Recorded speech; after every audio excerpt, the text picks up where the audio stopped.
Otra edición de Chacra TV Noticias, 60 minutos de actualidad a partir de este momento, donde vamos a ampliar, entre otros, los siguientes temas. China aspira a alcanzar una producción total de carnes de 89 millones de toneladas en 2025. El gobierno asiático presentó un plan para alcanzar la producción de carnes en 89 millones de toneladas hacia el año 2025, lo que implica un crecimiento anual del 2,8% con relación a los 77 millones y medio de toneladas de 2020.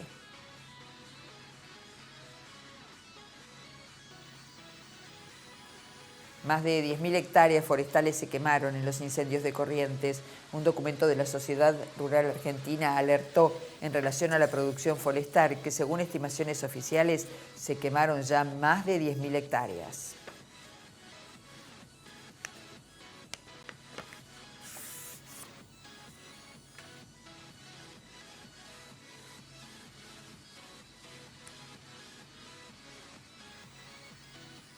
El IPCBA participará de las más destacadas ferias internacionales este año, siempre y cuando las condiciones de la pandemia lo permitan. Entre el 22 y el 24 de marzo, el IPCBA va a participar junto a empresas exportadoras en la Feria Cial América, que se va a llevar a cabo en Las Vegas, Estados Unidos.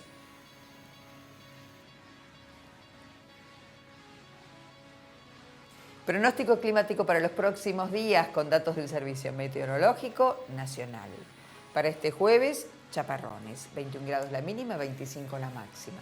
Para el viernes, despejado, 17 la mínima, 28 la máxima. Para el sábado, 19 grados la mínima, 28 grados centígrados la máxima, con tormentas aisladas.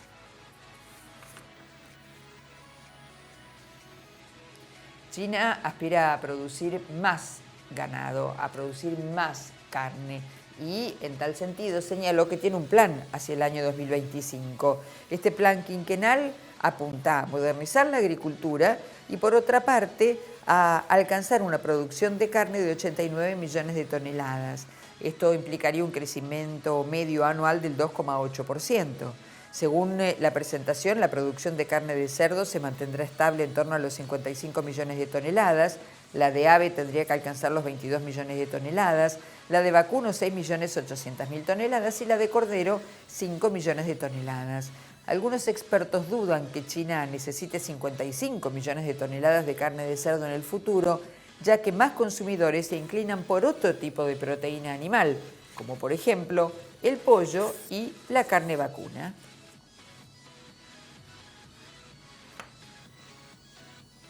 Jorge Bassi, de Bunge, conversó con nosotros con relación a las campañas de trigo y de maíz pasadas. Esto es, ¿cuánto se incorporó de fertilización? ¿En qué estadio estamos respecto del uso de fertilizantes? ¿Hemos evolucionado en ese orden? ¿Cómo está hoy la relación insumo-producto? ¿Hay novedades para Expoagro? Respondió a estas y otras preguntas. Bueno, fue una buena campaña de fertilización. Hace 5 años que el consumo de fertilizantes viene en aumento. Desde que hubo un cambio de reglas, el trigo y el maíz pasaron a ser de nuevo protagonistas de la agricultura argentina. Año a año el productor fue animándose a hacer más superficie, pero además a utilizar una mayor dosis de fertilizante por hectárea. El caso de éxito de trigo, de esto es el trigo. El trigo, yo siempre digo que es el aprendizaje que el agro debería tratar de llevar a otros lugares. ¿Por qué? Porque llegamos a una cosecha 2015 donde hubo muy poco volumen de exportación y encima con problemas de calidad. El trigo se había fertilizado con lo que se podía hacer en ese momento, que era muy poco. Y terminamos hoy una cosecha de trigo que tuvo un saldo exportable realmente récord histórico, con buenos niveles de proteína, lo cual permitió que Argentina acceda a los mercados de mayor precio, lo que se refleja en el precio de la pizarra. Entonces, el impulso de este año en el crecimiento lo dio el trigo. El trigo realmente logró muy buenos rendimientos con calidad gracias a la fertilización, y la fertilización logró tener un récord de consumo gracias al trigo. Cuando llegó el momento de las gramíneas, como vos venías diciendo, empezaron de las gramíneas de verano, maíz principalmente, y bueno, también el momento del verano con la soja, empezó a pesar el aumento de fertilizantes que se venía dando a lo largo del año. Las relaciones insumo-producto pasaron de ser a principio de año excelentes, prácticamente las mejores de la historia, a estar por encima de los promedios históricos. Y ahí hubo una breve retracción en noviembre y diciembre. Igual tenemos un año récord de consumo. El productor como que entró a la campaña de maíz recalculando entre problemas de seca y problemas de altos precios. Pero nos deja una campaña récord de fertilizantes, 5 años de crecimiento continuo. ¿Cómo vemos esta campaña que se empieza a vislumbrar ahora? Los precios de los granos son muy interesantes. Los productores ya no los agarra por sorpresa, la suba de fertilizantes ya la han visto en el último trimestre del año pasado, están empezando las primeras cotizaciones, hay diferencias entre los nitrogenados que se están ajustando a relaciones insumo-producto más históricas que los fosfatados. Hay mucha discusión, pero lo que sí vemos es que el productor entiende que lo mejor es producir bien, entiende que este recorrido aprendido de altos rendimientos y buena calidad en trigo es el camino. La verdad que la refertilización que hubo en enero y febrero de los maíces fue extraordinaria. Ya generamos una base de conocimiento, de práctica muy importante, que ahora se pone un poco en discusión por las relaciones insumo-producto, pero yo creo que estamos maduros como para sobrellevar eso y tener otra vez una buena campaña. Hemos mejorado, aquí estamos, pero ¿dónde podemos estar y dónde deberíamos estar como país productor? Sobre todo después del fuerte crecimiento del maíz. Claro, hay una parte que está bueno decir, no podemos tener más el discurso que tenemos en el 2016, qué lejos estamos. Bueno, llegamos a las 140 millones de toneladas, con un muy buen crecimiento de trigo, maíz, especialmente, algo de cebada. Se mejoraron en muchas regiones las rotaciones. Las rotaciones han hecho que, lo vamos a ver en los próximos mapas, se aporte mucho más carbono al suelo, se tienen que estar mejorando los suelos, los niveles de materia orgánica, los niveles de estructura. Y la verdad que eso nos prepara mejor a los nuevos desafíos, a estos vaivenes que tenemos en este momento, por ejemplo, de mercado, a los nuevos desafíos que marca, por ejemplo, el cambio climático. Tuvimos una campaña recontra seca, después se disparó una andadada de lluvias y lo que es la estructura del suelo, que sea un suelo fértil, poroso, que las raíces puedan crecer en él, te da muchísima estabilidad para la seca, para guardar agua, para que esa agua sea potencialmente utilizada por el cultivo, porque las raíces pueden crecer bien, o para hacer que la lluvia entre y no corra por arriba de la superficie. Entonces cuidar en cualquiera de los desafíos que vienen, esto que estamos haciendo hoy, que estamos cuidando mejor el suelo, ya es muy importante. Y después los desafíos te los va marcando la propia agricultura, la introducción de micronutrientes, que era algo que estábamos viendo cuán importante podía ser hace 6 años. Hoy prácticamente el 60% de los suelos tienen que usar zinc. Terminar de usar bien el azufre para que la fertilización balanceada haga, por ejemplo, en una campaña como esta, que el fósforo es caro, haga que el fósforo le podamos sacar la máxima eficiencia. Lograr los rendimientos que se ven en parcelas de ensayo. El viernes fue una gira y veíamos en parcelas 14.000, 16.000 toneladas de maíz, lograr ese salto. Pero Argentina ya pegó una parte, no podemos ir con el discurso de cuando estamos estancados alrededor de 100 millones de toneladas. Dimos un salto y ahora lo que tenemos que terminar es de cohesionarlo y enfrentar los nuevos desafíos. Ya lo dije, cambio climático, suelos, malezas. Son desafíos que el productor sabe que tiene que seguir mirando y mejorando su sistema para lograr anticiparse y traspasar esas dificultades. Y desde Bunge, ¿cómo se preparan para eso y cuál es el vínculo y la relación con los productores? Bueno, de Bunge lo que estamos haciendo es trabajando mucho más cerca en el territorio, y lo digital también nos ayuda a estar más cerca del productor. Hoy estamos prácticamente en todos los negocios clásicos de exportación de granos, pero crushing de molienda de girasol, molienda de soja, En Girasol llegamos con la botella y vamos a regalar botellita en el stand de Expoagro para aquellos que nos visiten y vean todo esto que estamos mostrando, ¿no? O sea, llegamos de un insumo fundamental como es el fertilizante a después transformar los granos en aceite comestible, biodiesel, en el caso de maíz, bioetanol, para alimentación animal, todo lo que es harinas de soja, del EGC con el caso del maíz. Estamos moliendo trigo también y haciendo acuerdos con industria alimenticia para trigos de calidad muy específica.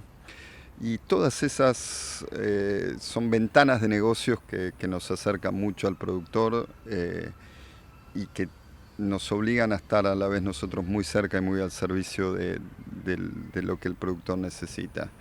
Es una empresa muy integrada con muchos activos en la Argentina, lo que te obliga a esto, a estar todos los días. Como el productor, tenemos que levantar la cortina, decir presente, hacer ingresar a la gente a trabajar a las fábricas, y eso hay que moverlo. Y lo que es específicamente para fertilizantes, en Expoagro vamos a estar mostrando una app que puede ayudar mucho a los técnicos, y yo creo que lo van a ver así, a diseñar sus estrategias de fertilizantes.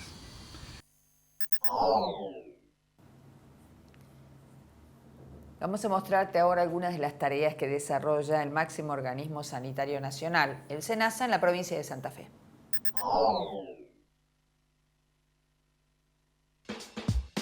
Como primera medida, la idea es seguir reforzando al personal en cuanto a sus necesidades para los trabajos cotidianos, seguir reforzando la territorialidad, la presencia del SENASA en territorio y la cercanía con los productores a través de las diferentes entidades y a través de productores puntuales que se vayan acercando y comunicándonos sus necesidades en todas las áreas, ya sea en inocuidad a través de los diferentes frigoríficos, ya sea en sanidad animal a través de las oficinas locales, protección vegetal.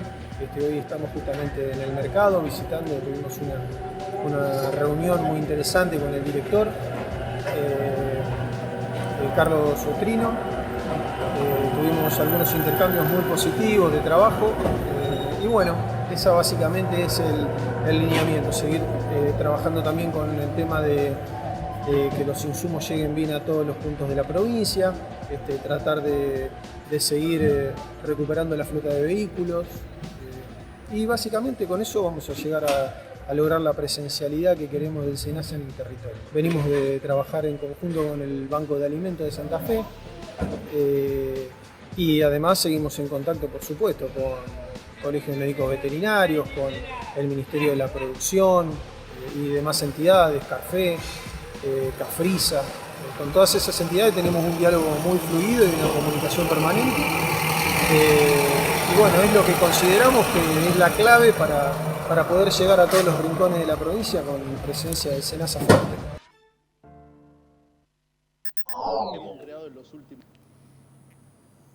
Nos vamos ahora a esta interacción pública-privada que les vamos a contar desde el INTA Rafaela con el establecimiento San Francisco. Fíjense cómo trabajan en este tipo de agricultura. Tenemos un establecimiento de 120 hectáreas. Siempre tratamos de enfocarnos en lo que hoy se conoce como el manejo agroecológico, que consiste en armar un proceso productivo en función de la óptima utilización de los recursos propios naturales. Entonces hacemos cría vacuna y el manejo de las pasturas, que tiene entre 40 y 50 años, se hace con lo que se conoce como pastoreo racional intensivo, que es un manejo acorde a las necesidades de las plantas y de los animales. En este caso, el productor a través de varios años ha hecho un manejo que ha incrementado notablemente la producción de este pastizal. Y este manejo ha consistido en la introducción de algunas especies, sobre todo especies invernales, y que ha resultado en la actualidad en un pastizal que tiene una producción de aproximadamente 7.000 a 7.500 kilos de materia seca por hectárea y principalmente se destaca que tiene una producción de forraje bastante continua a lo largo del año. Le propusimos hacer un sistema silvopastoril, sobre todo pensando en la zona de bajo consuelo salinozoico. La idea es que este sistema de forestación se incorpore al sistema productivo general, donde nos permite, por un lado, obtener mejoras como servicios ambientales que van a ser la sombra y mejoras en las condiciones de las pasturas, pero también nos va a ir permitiendo tener mayor producción con otros productos posibles, como puede ser la madera o puede ser los frutos de la algarroba.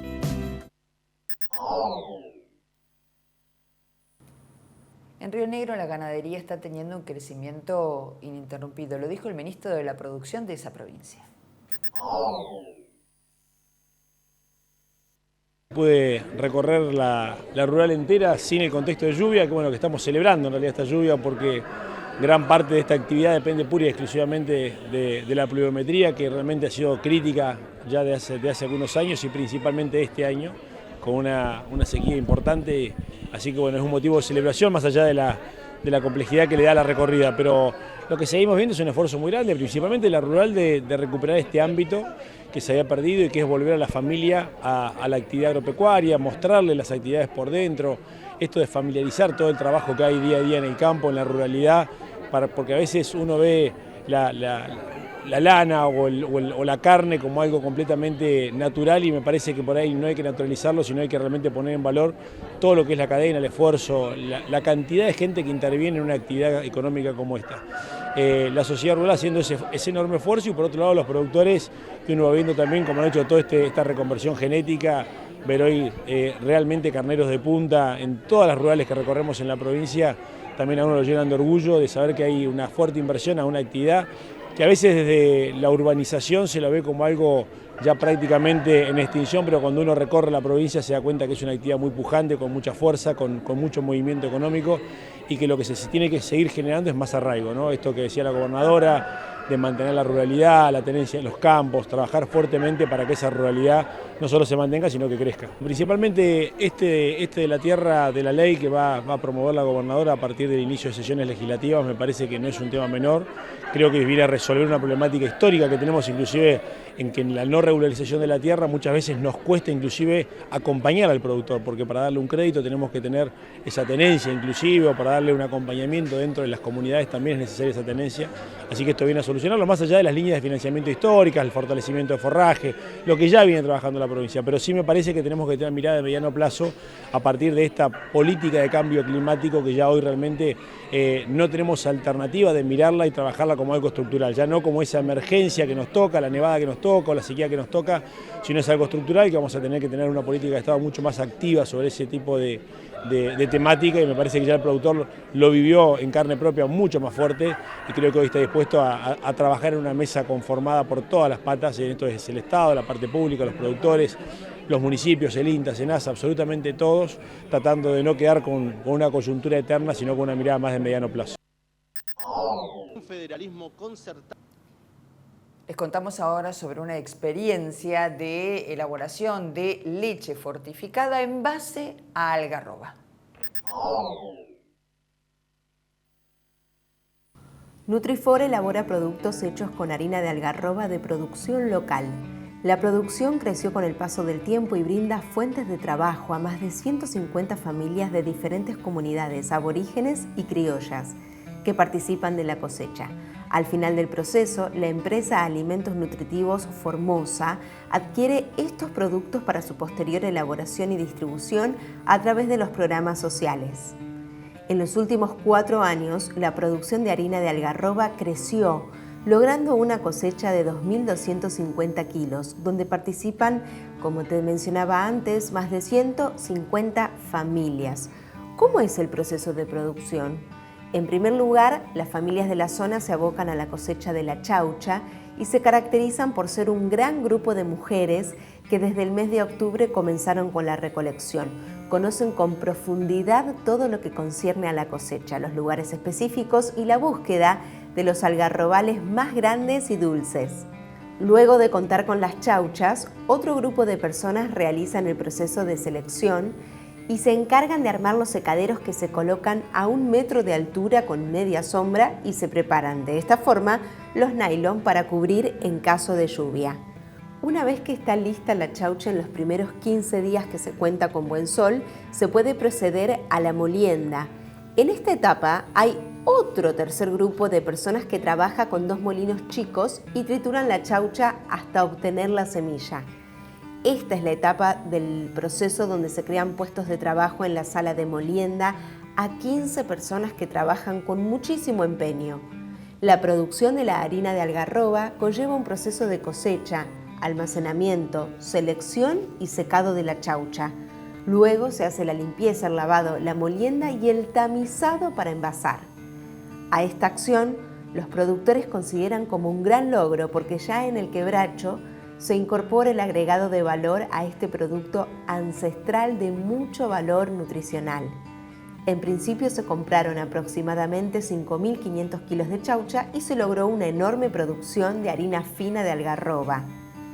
Es importante señalar que desde el inicio de esta actividad, la planificación contó con el acompañamiento del Ministerio de Producción y Ambiente junto al Ministerio de Economía, Hacienda y Finanzas.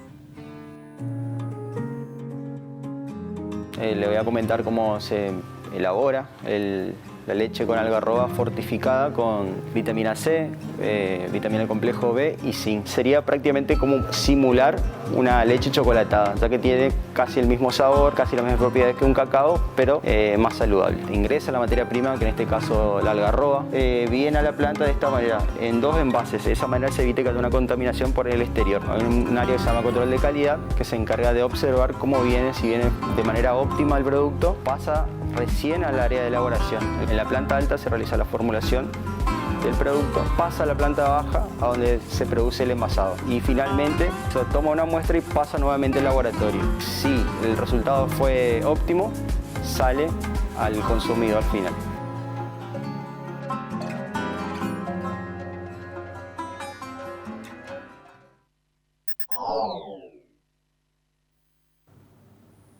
Pasamos ahora a otro tema, tiene que ver con el Banco de Alimentos de Rosario. Fue seleccionado especialmente para el desarrollo de una investigación internacional. La verdad que es un gran orgullo que fuimos seleccionados entre todos los bancos del mundo. 8 bancos fueron seleccionados para hacer este ROI y medir el impacto social que tienen los bancos de alimentos.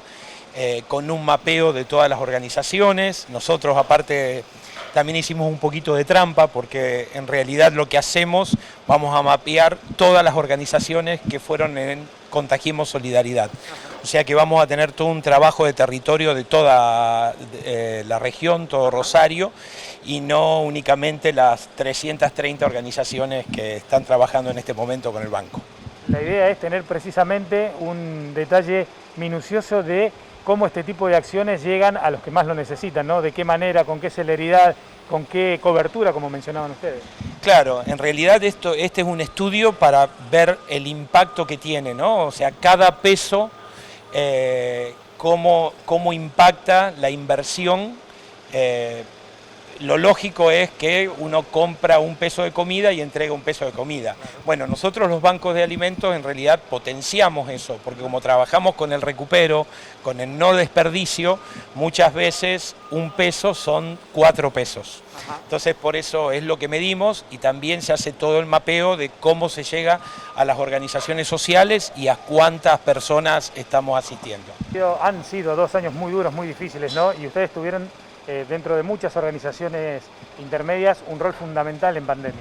Sí, tal cual. Desde que arrancó la pandemia, el Banco de Alimentos tuvo un rol fundamental acompañando las políticas públicas desde el sector privado, desde las organizaciones civiles, asistiendo a más de 1.600 organizaciones desde el 2020 con el plan en conjunto con el gobierno. ¿Cómo se encara esta etapa? Entonces, cuando ya la pandemia parece darnos un poquito de respiro, teniendo en cuenta que las necesidades de muchas familias, de muchas personas sigue siendo importante, ¿no? Sí, tal cual. El Banco de Alimentos asiste actualmente a 330 organizaciones. También tenemos la misma cantidad en lista de espera.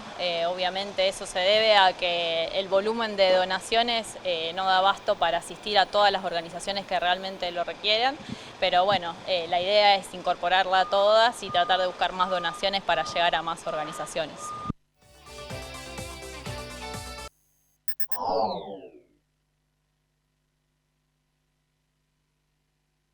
Vamos ahora a Entre Ríos. Allí Gianluca Barreto, que es corresponsal de Chácara TV en esa región del país, estuvo visitando un establecimiento porcino y entre otras cuestiones averiguó acerca de cuál es el costo hoy de llevar adelante una granja de esta naturaleza.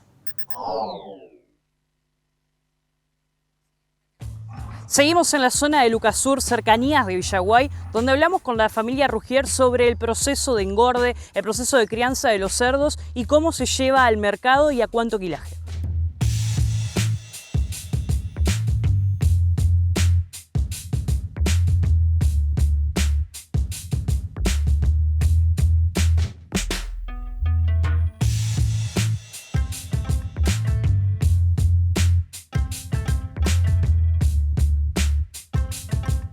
Nico y Teresa, ¿cómo es la producción del cerdo aquí en Entre Ríos y los costos con la suba del alimento? Si sigue siendo rentable, digamos, tener cerdos, cuidarlos y luego llevarlos al mercado. Ahora hemos tenido, por suerte, un buen acompañamiento de precio con el cerdo, así que sigue siendo rentable el negocio.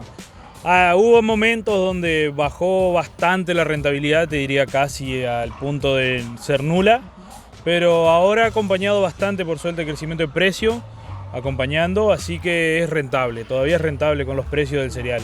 Tenemos 80 madres, son choice, y cada madre da más o menos entre 10 y 15 lechones. Las madres están acá en este corral, junto con las otras cerdas que están para parir, y después tenemos en el otro galpón el sector de crianzas. Bien. Se las alimenta con maíz, y núcleo de cada uno depende de la edad del animal. Hay una fábrica de alimentos que es donde se hace y tenemos 2 empleados que son los que y Speller también. Nosotros abastecemos el 100% de los cerdos que ocupamos en el supermercado, se vende ahí y generalmente hay un remanente semanal, se está sacando cargas semanales en donde se alimenta, ya digo, el 100% de lo que se consume en el súper, cerdo fresco, y hay un remanente que se vende en las carnicerías de la ciudad, que también nos da un beneficio. Así que por ahora nos mantenemos con ese sistema y la idea es, el proyecto está para ampliarlo a 160 madres el criadero, que va a ser uno de los más grandecitos acá en la zona de Lucasur, que no hay prácticamente.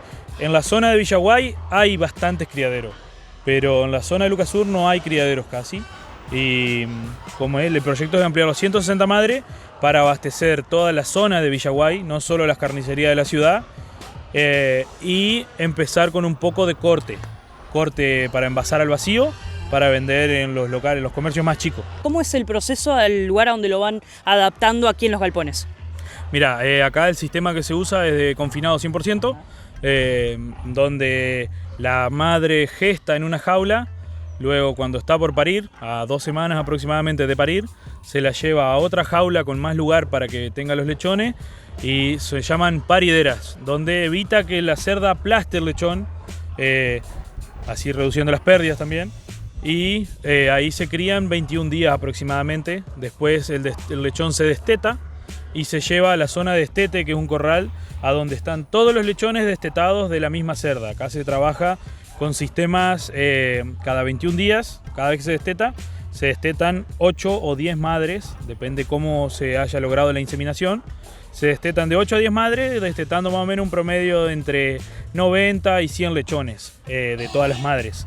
Y ahí se llevan los 100 lechones a un mismo corral, donde ya se hermanan desde lechones, ahí van creciendo y a los 45 días aproximadamente se los lleva al otro galpón, que decía mi madre, que es el sector de engorde, en donde ya quedan hasta la faena, que más o menos se está faenando entre 100 y 110 kilos, que es lo que pide el mercado, ese volumen de cerdo, donde no tiene mucha grasa y la carne sigue siendo bastante magra. Claro. Ustedes bien me decías que hacen inseminación, ¿es de los padrillos? ¿Acá tienen padrillos, sacan las muestras de acá o compran en algún otro lugar?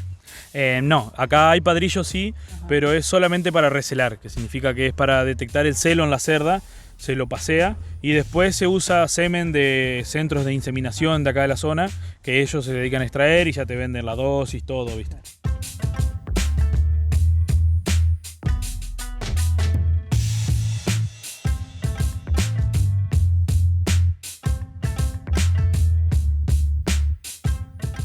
Informó desde la provincia de Entre Ríos para Chacra TV, Gianluca Barreto.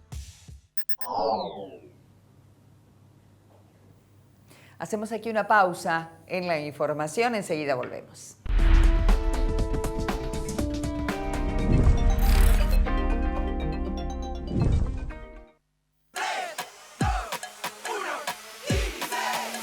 Son solo 6 pasitos. A la suerte hay que ayudarla. Con el Kini estás a 6 pasos de tus sueños. ¿Qué esperás para cumplirlos? 6, 5, 4, 3, 2, 1, Kini 6. Próximo pozo, 415 millones de pesos.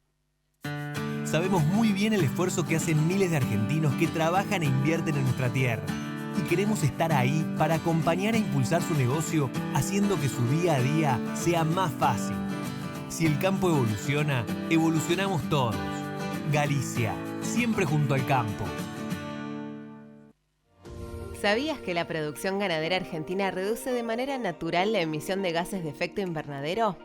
Las praderas y pastizales naturales que alimentan nuestro ganado retienen más carbono en los suelos del que genera el ganado. Compensa así no solo sus propias emisiones, sino también las de otros sectores productivos no rurales. Carne argentina, carne sustentable.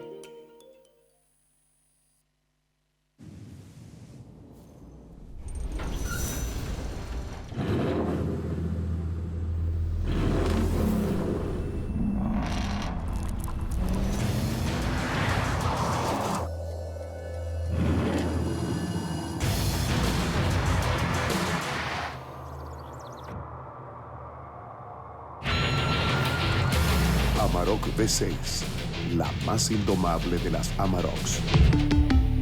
Volkswagen. Rotoenfardadoras Mainero, un negocio redondo, alta capacidad de compactación, gran productividad y el mayor rendimiento, con atador de hilo y red y sistema de cúter o tradicional. Hable hoy con su concesionario Mainero, tenga el mejor equipo, los mejores rollos y cierre un negocio redondo. Mainero.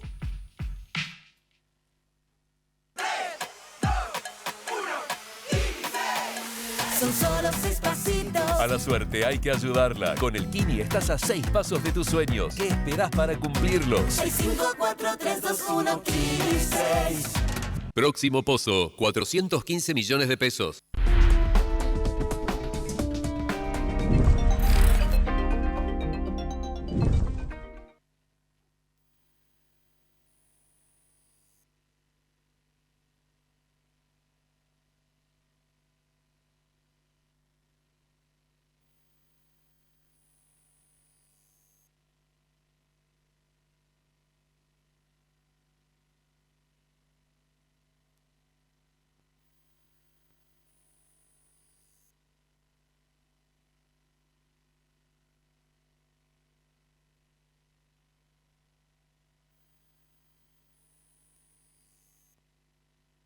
Será una de las atracciones en la tradicional CIAL de París, que será en octubre, y en la China International Import-Export de Shanghái en el mes de noviembre.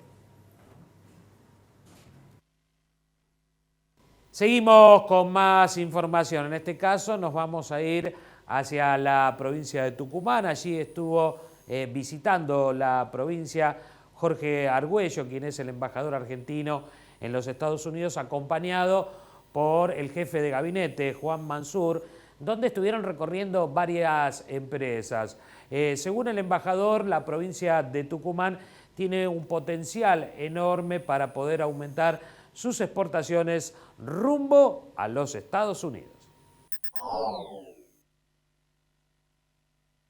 La razón de mi presencia hoy en Tucumán tiene que ver con la capacidad exportadora de la Argentina en general y en particular de la provincia del Tucumán. Tucumán tiene una oferta exportable sumamente interesante que encaja con lo que son las demandas del mercado de los Estados Unidos. Estamos hablando del mercado más exigente del mundo y estamos hablando de la provincia argentina más pequeña. Sin embargo, la provincia argentina más pequeña tiene la capacidad de acomodar su producción y colocar su exportación en ese mercado tan exigente. ¿A qué venimos? Vinimos acá porque estamos convencidos que podemos multiplicar todavía más la capacidad exportadora de la provincia. Ya con el gobernador Estamos programando los próximos pasos y vamos a empezar a identificar entonces los nuevos nichos de oportunidad y a generar equipos mixtos, conjuntos, para hacer el seguimiento y tener el mejor resultado en el menor plazo de tiempo posible. Lo que hoy está planteando nuestro gobierno a nivel nacional es lo que yo acabo de comentar. Tiene que ver con generar las condiciones para la inversión. Y la inversión productiva obviamente trae trabajo. Y esto es lo que hoy buscamos. Tucumán tiene las condiciones y tiene la potencialidad de un gran desarrollo hacia un futuro cercano, porque tiene las universidades, tiene los institutos científicos, están las condiciones dadas para este salto cualitativo. Entonces, si a la inversión le sumamos un recurso humano capacitado y paralelamente a eso vamos generando las condiciones para generar nuevos mercados o incrementar los mercados que hoy ya tenemos, bueno, esta es la manera de empezar a resolver esta situación.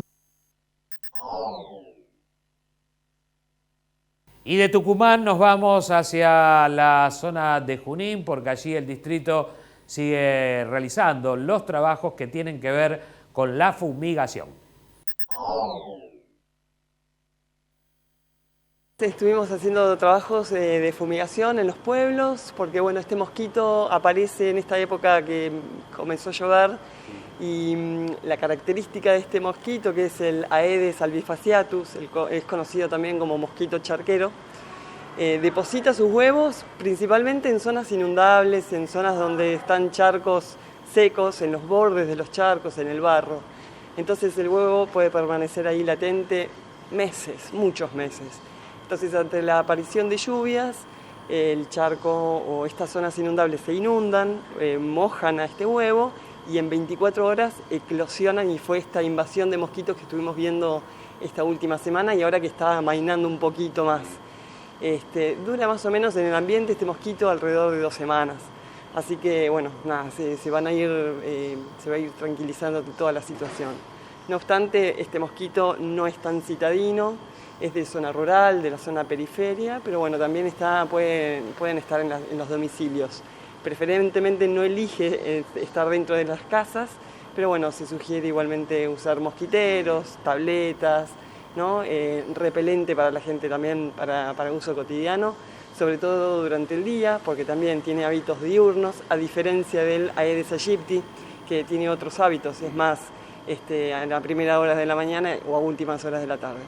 Así que bueno, un poco la idea es esto, ¿no? Que la gente pueda conocer cuáles son los hábitos de este mosquito, que como recién dije está durante el día, así que hacer hincapié en el uso de repelentes y bueno, y cubrirse con mangas largas, ropa preferentemente también clara. Es un mosquito que está en toda la región, sobre todo en Sudamérica, hay un montón de especies, este es el más común.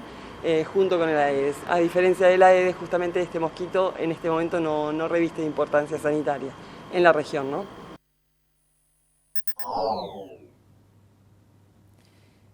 Y nos vamos ahora a Paraguay. Saben ustedes que ha crecido fuertemente la producción porcina en los últimos años y en tal sentido también están divulgando información para la ciudadanía en cuanto al consumo de carne de cerdo. ¿Cuáles son los mitos que existen en torno a ello? El informe.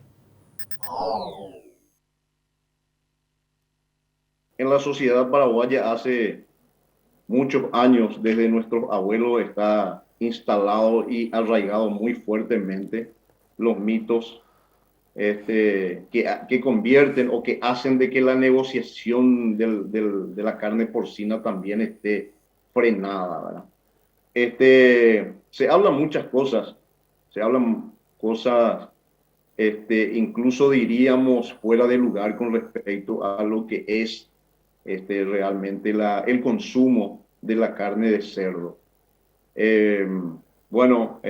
Se habla de que la carne es muy grasa, es nocivo para la salud, y esto convierte a la carne de cerdo como un enemigo silencioso y potencial para el consumo del ser humano. No es tanto así.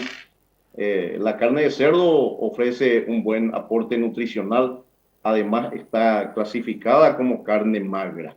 No se puede catalogar o conceptuar al cerdo como un animal o como una producción que no es apto para el ser humano. De hecho, si hubiera sido así, no se tendrían grandes industrias, ¿verdad?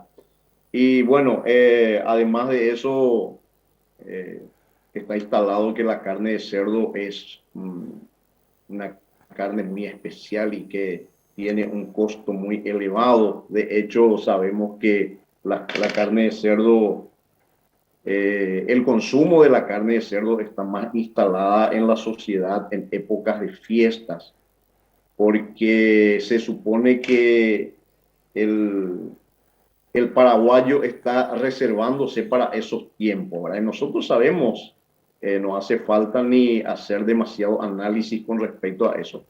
Sabemos que visitando las góndolas de los supermercados y haciendo un paralelismo comparativo en precios, vamos a encontrarnos con algunos fenómenos que no necesariamente convierten a la carne de cerdo como algo muy caro. Por otra parte, se piensa de que la carne de cerdo no se puede consumir en forma normal como se hacen otro tipo de carne, ¿verdad? Como la carne vacuna o como la carne de aves, por ejemplo, ¿verdad? La carne de cerdo es muy versátil, se puede consumir en cualquier momento, en cualquier día de la semana, se puede preparar un rico guiso, desde un rico guiso hasta un costillar de un fin de semana. Es muy apetecible, independientemente a todo eso, la carne de cerdo no tiene fecha de vencimiento con respecto a terneza, por ejemplo, ¿verdad? No hemos escuchado en ningún lugar, yo por lo menos particularmente no he escuchado de alguien que diga que la carne de cerdo es muy dura. No, a medida que va corriendo el tiempo, la carne de cerdo sigue teniendo la misma terneza y la misma calidad, ¿verdad?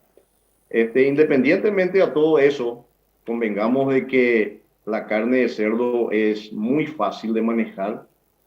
La grasa potencial que pueda tener cualquier carne de cerdo se puede retirar del mismo en forma visible porque es muy notorio. Entonces, abriéndole un canal se puede separar fácilmente si en definitiva eso fuese el problema, ¿verdad? Bueno, y esa es un mito, vuelvo a repetir, que está instalado en la sociedad desde hace mucho tiempo y tiene sus bases principalmente, que es la higiene del cerdo y la nutrición, la higiene y la nutrición principalmente, ¿verdad? Después iríamos en otros aspectos. Sabemos de que los cerdos que se crían a traspatio o los cerdos que se criaban o que se siguen criando en forma minoritaria hasta ahora, se crían en ambientes poco saludables, pero si vamos a interiorizarnos o si nos interiorizamos un poco más en la cría de cerdo industrializada, vamos a ver de que los cerdos están en un ambiente sano, en un ambiente agradable. Inclusive hay granjas tecnificadas que tienen acondicionadores de aire en verano y calefacción en invierno para poder aguantar la producción, ¿verdad? Y la nutrición de los años anteriores, de lo que se encargaban, como ya dije, nuestros abuelos estaban básicamente estaban hechos con algunos materiales como desechos de comida, desechos de verduras, en fin, cosas que ya no servían en la casa, ¿verdad? Actualmente eso se ha convertido ya a destiempo, digamos, porque hoy estamos usando balanceados que tienen un alto contenido de maíz, un 60-70% tenemos de energía con el maíz y soja como proteína, y también contienen núcleos que en definitiva colaboran para dar cumplimiento con el requerimiento nutricional del cerdo, de manera que mal podríamos pensar de que el cerdo, la carne de cerdo en sí, es nocivo para la salud, siendo que proviene de una alimentación básicamente natural. No podríamos pensar en ningún momento de que la carne de cerdo no es apta, vuelvo a repetir, para el consumo humano. Ciencia y tecnología. El presidente de la Nación, Alberto Fernández, anunció en el día de hoy un plan para el desarrollo justamente de la ciencia y la tecnología. En el inicio de su alocución dijo que todos aquellos que egresamos de la universidad pública estamos orgullosos de ella. Esto decía el presidente. Escuchamos la palabra del señor presidente de la Nación, Alberto Fernández. Muy bien, buenos días a todos y a todas. Primero, felicitaciones por este maravilloso edificio. Estoy saludando al decano de Ciencias Exactas, que en verdad es un edificio formidable, impactante. También a vos, Alberto, porque es un edificio de nuestra universidad. Todos los que salimos de la UBA somos hijos de la UBA y sentimos, cuando vemos estas cosas, un enorme orgullo de nuestra universidad. ¿Cómo sentimos el mismo orgullo de pertenecer a la universidad pública? ¿No? Escuchaba con atención recién a la vicerrectora de la Universidad de Quilmes. Cuántas cosas importantes e interesantes dijo, como todas las que se han dicho aquí. Lo escuchaba a Daniel hacer hincapié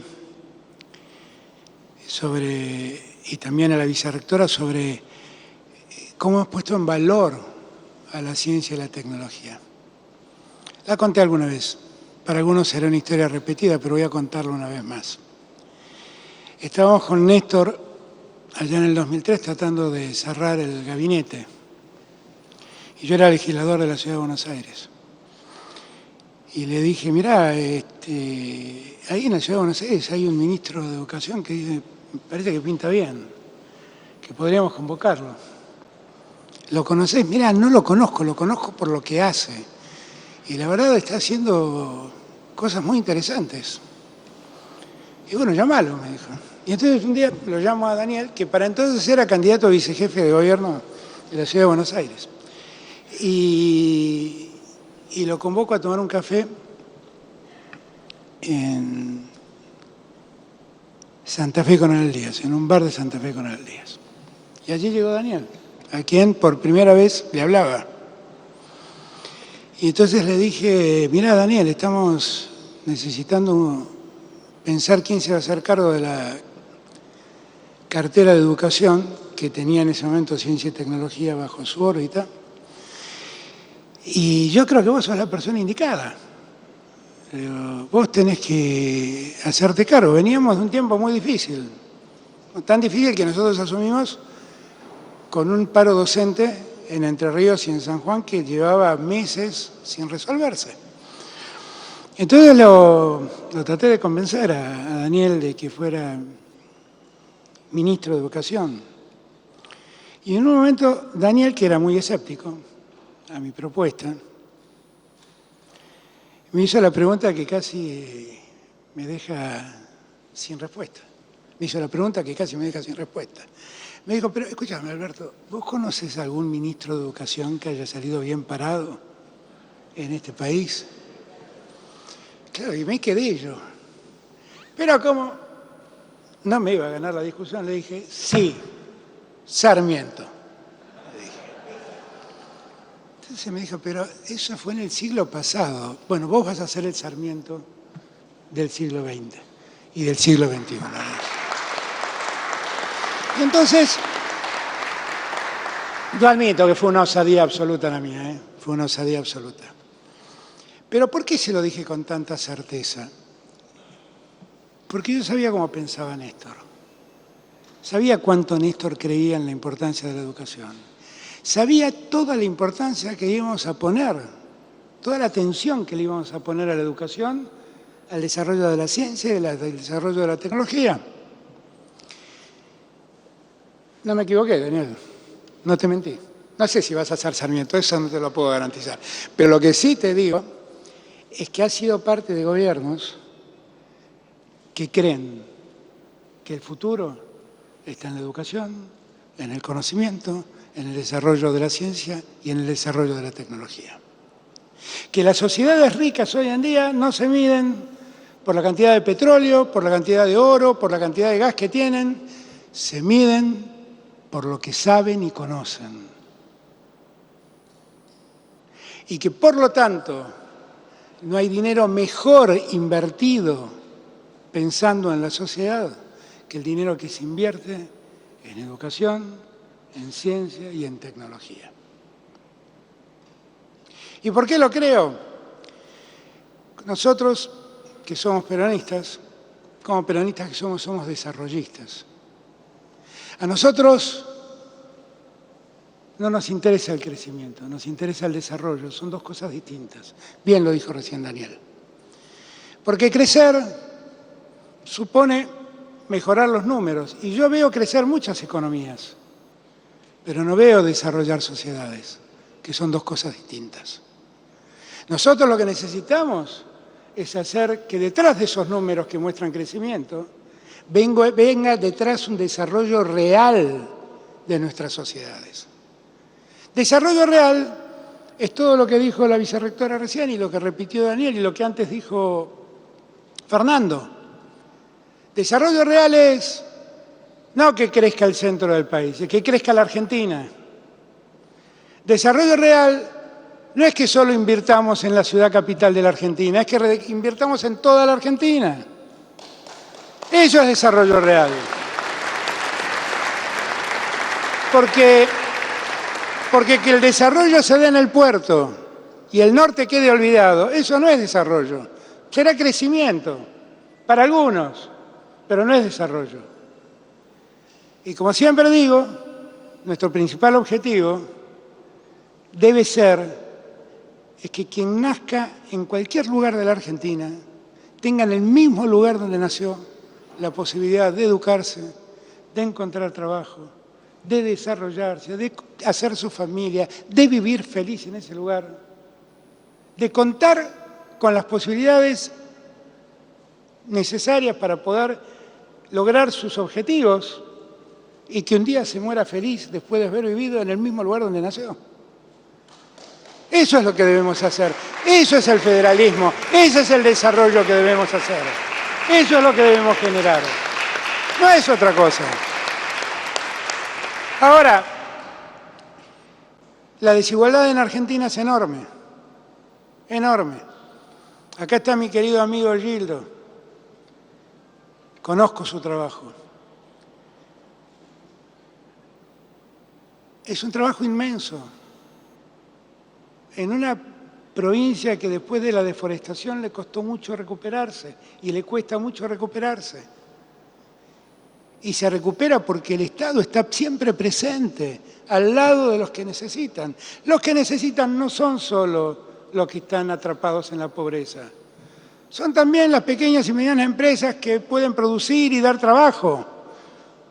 ¿Qué es lo que a nosotros más nos preocupa? Para desarrollarnos, no tenemos que distribuir asistencia social, tenemos que distribuir trabajo, tenemos que distribuir inversión. Eso es lo que tenemos que hacer. Y en los tiempos que vivimos, indefectiblemente, la inversión está ligada a la ciencia y a la tecnología. Y de verdad,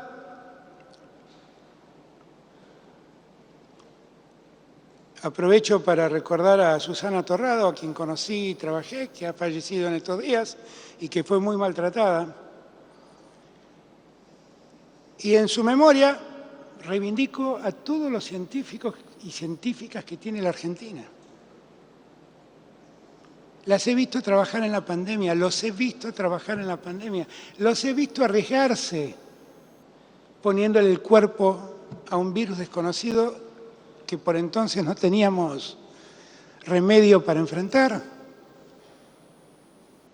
Son seres excepcionales y toda la Argentina tiene que saber que contamos con semejante capacidad. Si hoy en día en la Argentina se están produciendo vacunas, se están creando vacunas argentinas, es porque tenemos la capacidad científica de nuestra gente para poder hacerlo. Y tenemos también la industria capaz de producirla. No nos damos cuenta porque a veces nos enredamos en debates y en discusiones entre nosotros que nos postergan y nos dejan siempre parados en el mismo lugar. Pero el otro día leía un informe de la Organización Mundial de la Salud. Miren, entre los países que tienen más de 30 millones de habitantes, la Argentina es el país que más vacunó y más inmunizó a su sociedad.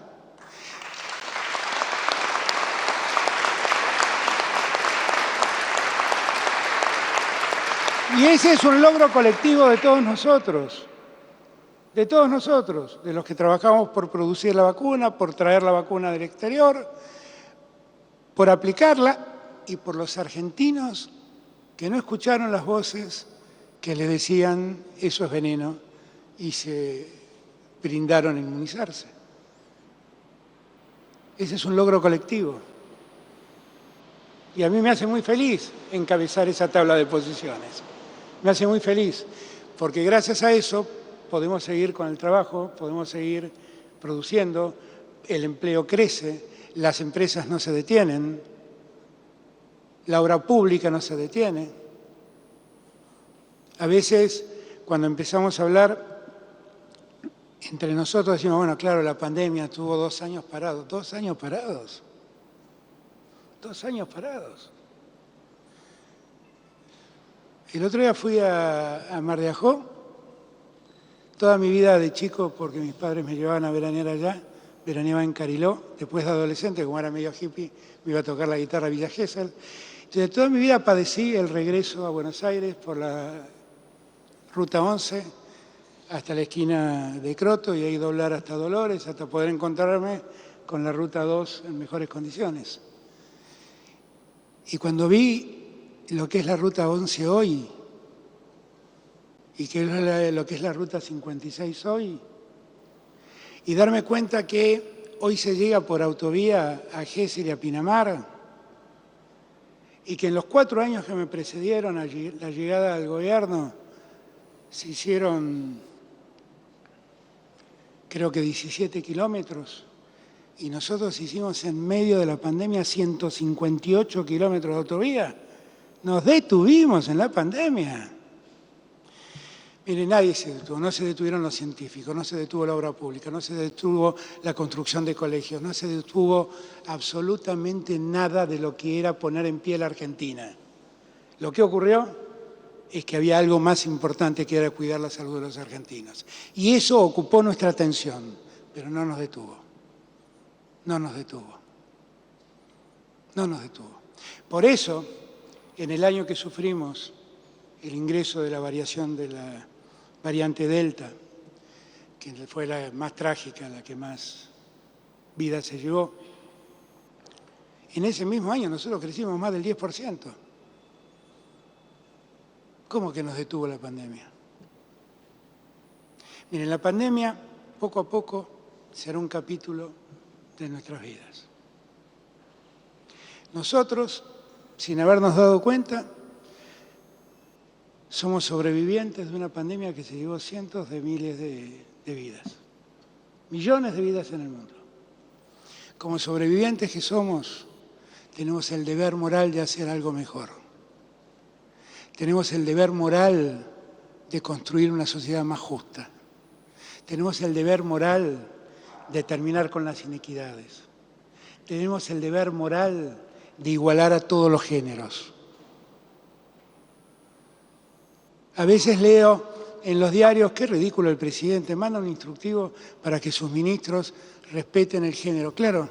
Hasta aquí el presidente de la Nación, Alberto Fernández, que hoy hizo el anuncio de financiación para la investigación en la República Argentina, con la presencia del titular de la cartera de Ciencia, Tecnología e Innovación y, por supuesto, también participando del mismo referentes de las pymes y de las universidades públicas de la Argentina. Le ponemos punto final a esta edición de Chacra TV Noticias. Como siempre, muchísimas gracias. Recuerden que nos vamos a estar viendo a lo largo de toda la jornada.